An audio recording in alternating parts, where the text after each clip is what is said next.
Hello, I'm Tony Devoy and I'm standing as a prospective parliamentary candidate in the Barnsley Central constituency in the general election.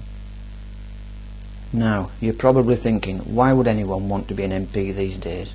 What with all the corruption, greed, sleaze that we've been reading about in the newspapers and seeing on the television recently. And it's true to say that many of our MPs have abused the system and grabbed as much money as they could from us, the public. If you or I had made false claims on our tax credits, job seekers allowance, benefits, pensions, or any government benefit, we'd have been locked up for it.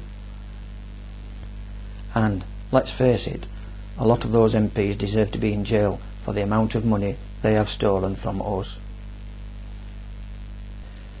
Here in Barnsley, it's obvious that our own MPs don't come out of all this with much credit, and they've pushed their claims right up to the limit.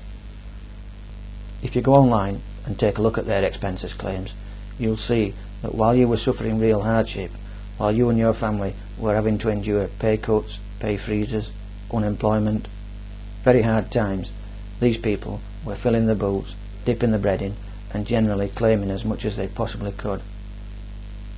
Just imagine, every time your MP goes to the supermarket to do his weekly shop, you're stood there at the checkout waiting to pay his bill for him. Around £100 a week, £400 a month. All this while you're struggling to pay your own bills.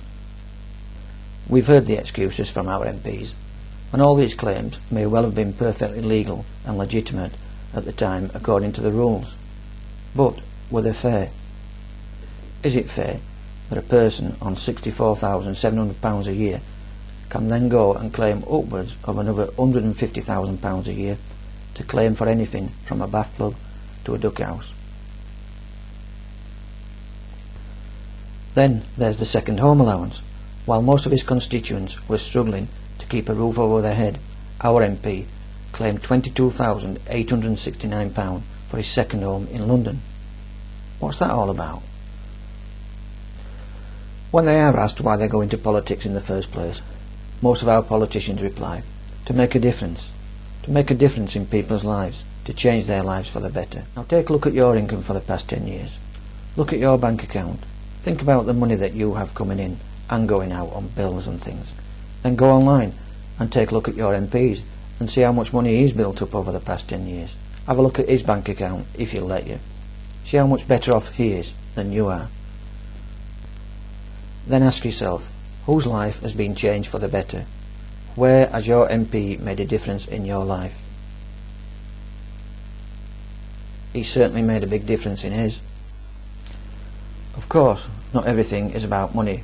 It's also about quality of life. But without an adequate income, without a living wage, our quality of life is not as good as it could be, is it? We know this from experience, as Barnsley is one of the poorest towns in the country, with average incomes around £15,000 a year, and we constantly struggle with financial hardship. Compare your income with that of your MP and the top managers at the council and the hospital and the other public sector organisations.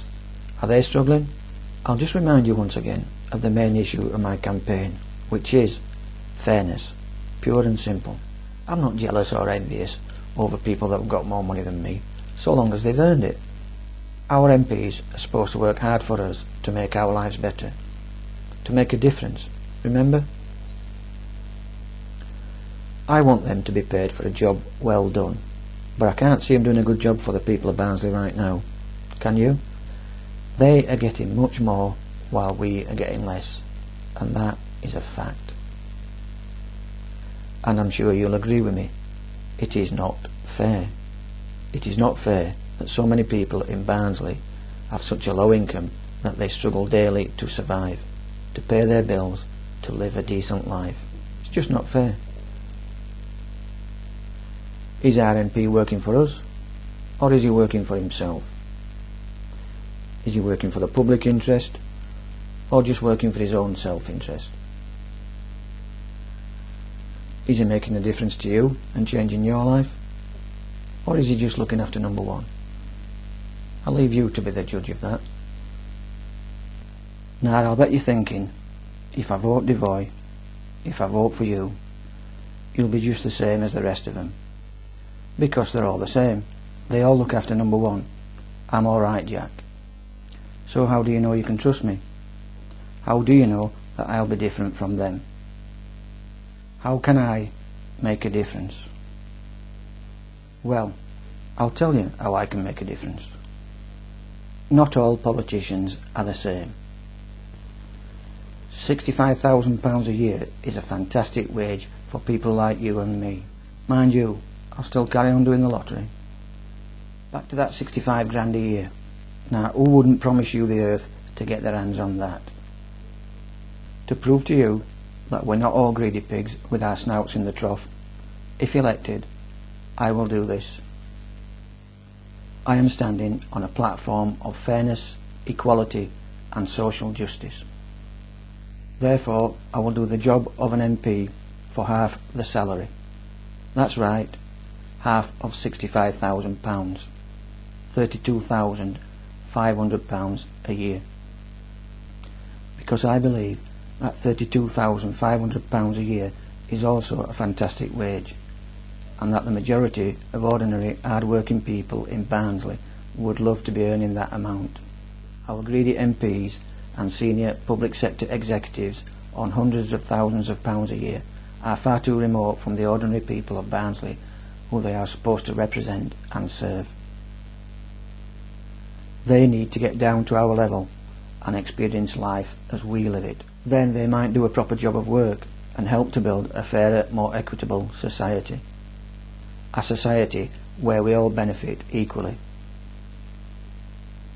where we all have the same chances and the same opportunities to get on in life. £32,500 a year is about the amount an experienced, mid-ranking public sector manager could expect to receive. Someone like a police officer, a firefighter, staff nurse, midwife, a paramedic, or a junior officer in the Army, Navy or Air Force. It's a good wage by anybody's standards, and I think that during the depths of a recession with the country £180 billion in debt, it's time that someone took a stand and said, enough is enough. Those people who have huge salaries, job security and guaranteed pensions, it's only fair that they take on some of the pain and the sacrifices that the ordinary man and woman in the street is having to endure. It's time that we saw some fairness, equality and social justice in action. These people should be leading by example and not just grabbing everything that they can. Right now I bet you're thinking, what's happened to the other half? Where's that other £32,500 gone? Well, like I said, we're not all the same. We don't all look after number one. Some of us give a damn, and we do think about other people in society less fortunate than us. That's why £10,000 of it will be donated to the Help for Heroes Fund, to help those brave boys and girls fighting for us over there, most of them on less than £20,000 a year. The rest of it, £15,000 or so after tax, will be donated to local voluntary groups and charities within the Barnsley area. For someone who believes in fairness, I can't really say fairer than that, can I? And finally, I make one pledge to the people of Barnsley. If you elect me to be your MP, I will fight for a fairer Barnsley. I will fight for a living wage, for a living income for everybody in this town. This means that whether you're working, looking for work, on a pension, ill or disabled, you will get what you deserve, which is a decent life and not a daily struggle for existence. Vote Devoy for a fairer Barnsley, a caring Barnsley, a town to be proud of, a town worth living in. Vote Devoy. Give fairness a chance.